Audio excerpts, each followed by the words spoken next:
नमस्कार, सुनीता किचनमध्ये तुमचं सगळ्यांचं मनापासून स्वागत करते।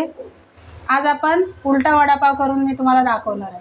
तर इथं मी 4 पाव घेतलेत, त्याला अशा चटणी हिरवी आणि लाल चटणी लावून ठेवलेली आहे। आता आपल्याला भाजी बनवून घ्यायची आहे। हे पॅन ठेवलंय, पॅनमध्ये 1 चमचा तेल टाकले। तेल गरम झालंय, अर्धा चमचा मोहरी टाकून घेते, अर्धा चमचा जिरं टाकून घेतलेत, अद्रक लसूण आणि मिरचीचा ठेचा करून घेतलाय तो टाकायचा आहे, पाव चमचा एवढा हिंग टाकलाय, चवीपुरतं मीठ टाकून घ्यायचं आहे। इथं मी 3 बटाटे घेतलेत आणि ते उकडून घेतलेत, त्याच्यात आपल्याला भाजी बनवून घ्यायची। ह्याच्यामध्ये थोडे हळद टाकून घेते, पाव चमचा, आणि हे बटाटे मी उकडून घेऊन हाताने कुस्करून घेतलेत, ते आता आपण परतून घेऊया।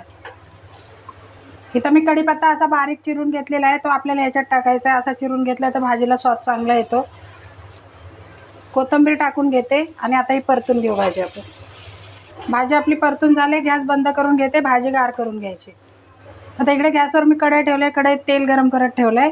आता आपल्याला सुकी चटणी तयार करून घ्यायची आहे। त्यासाठी इथं मी सुकं खोबरं आणि काश्मीरी लाल पावडर घेतले आणि लसूण। आता आपल्याला ह्याच्यामधलं थोडंसं बेटर ह्याच्यात टाकून त्याची अशी जाडसर शेव करून त्याच्यामध्ये वाटायला घ्यायचे।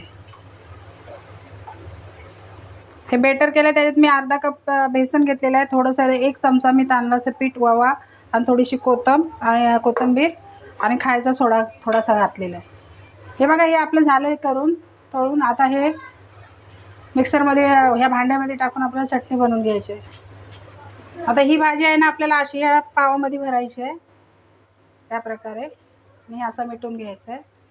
आता हा पाव आहे ना, आपल्याला ह्या बेसनमध्ये असा बुडवून घ्यायचा आहे। हा बघा, अशा प्रकारे असा तेलात सोडायचा।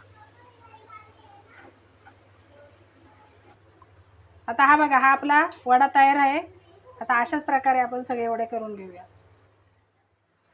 तर हे बघा, इथं आपला उलटा वडापाव बनवून तयार झालेला आहे। या तुम्ही पण गरमागरम खायला, मस्त मिरची, हिरवी लाल चटणी।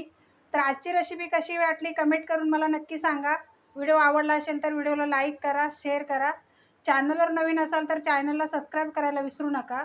पुन्हा भेटूया अशीच एखाद्या नवीन रेसिपीसह। व्हिडिओ बघितल्याबद्दल धन्यवाद।